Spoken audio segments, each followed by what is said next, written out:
Grace Episcopal Church was established in 1984 when a hardy group of parishioners moved an abandoned Methodist church to its current site. But that's not the whole story of our building. You will notice that the windows do not match. And why is that? Well, I'll tell you the story. Here is the first part. By 1895, residents of Richland, which is now the eastern side of San Marcos, had built the Richland Methodist Episcopal Church near Richland Road in Mission. Presently, there is an apartment complex on that corner, and it's right next door to the Mission Hills High School. Meanwhile, in 1887, a Methodist church was built in Encinitas on the corner of 3rd Street and East Street, called Encinitas Community Church. Only the finest wood was used from the redwood trees of Northern California. Of note, the father of one of our late parishioners, Betty Wolf, helped build this church. In response to explosive growth at the turn of the 20th century, the Methodist Episcopal Board of Church Extension published plans created by architect Benjamin D. Price. A catalog of Methodist church plans was first published in 1870, decades before the store Sears created its iconic catalog of ready-to-build homes in the U.S. The plans were interchangeable, so you can see bits and pieces of Grace in all three of these plans. In 1902, residents of San Marcos acquired both buildings and moved them to the corner of San Marcos Boulevard and Pico Avenue. The Encinitas Church was moved by horse and wagon. The Richland Church was moved by a steam tractor, while another vehicle traveled alongside, providing the necessary water for the boiler.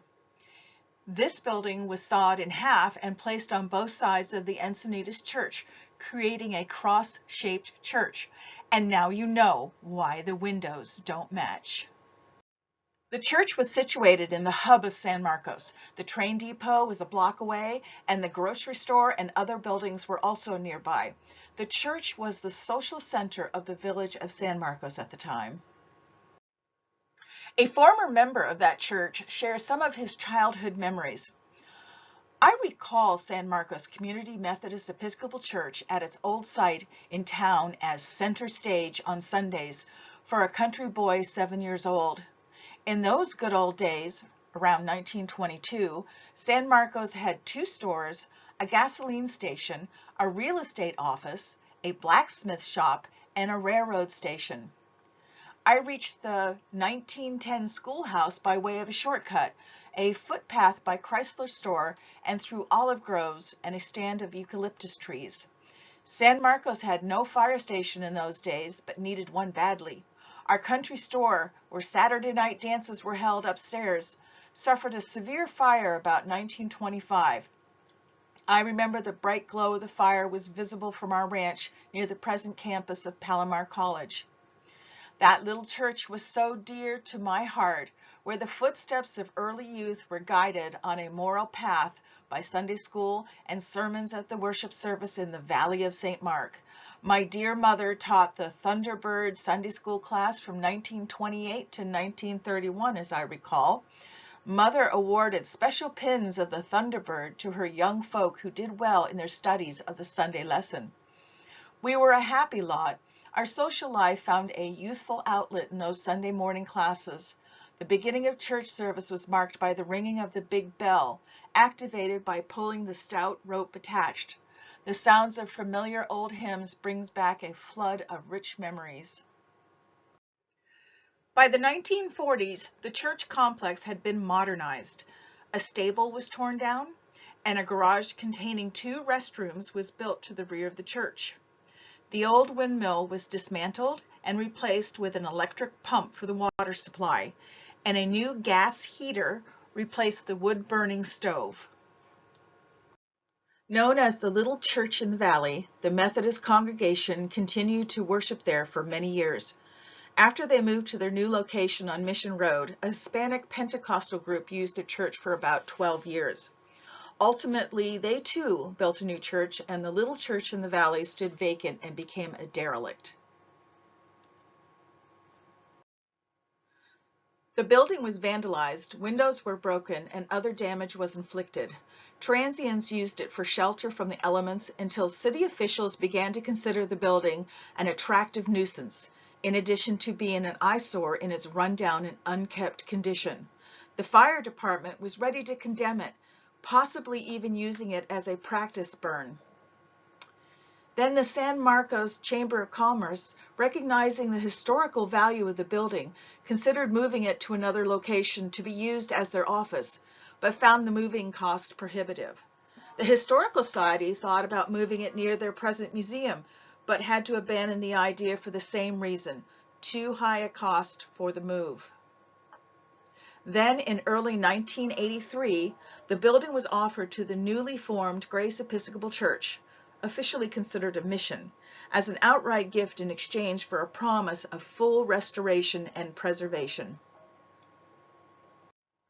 Under the direction of Reverend Ted Johnson, the church was moved in January of 1984 to its present location.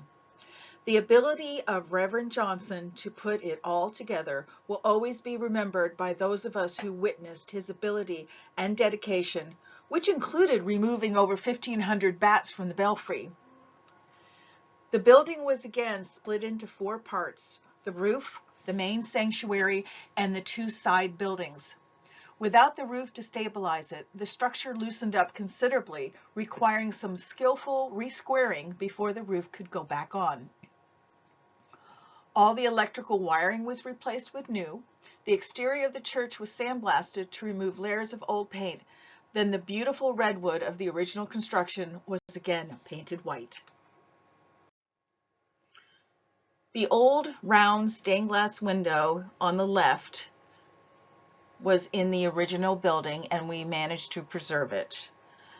The 3 other stained glass windows, 2 that you can see inside and 1 you can see outside on the road side of our church. It's lit up at night and it's absolutely beautiful. They were designed, crafted, and donated by a local stained glass artisan guild. The one over the altar is called the Apostle window.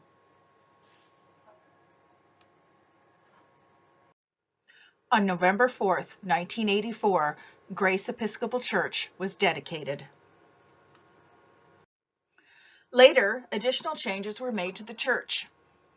Once the coach house was expanded, the wall on the north side of the church was removed, and the area where the church offices had been was opened up to be where the choir and organ are now. The pews that had been given to us in 1984 were replaced by pews that fit better, and new carpet was installed. The steps to the east of the main entrance and a new exit from the north side of the church were installed. And that's the story of Grace Episcopal Church. Our beautiful building has been standing for over 100 years, and we hope that Our Lady Grace will still be standing 100 years from now.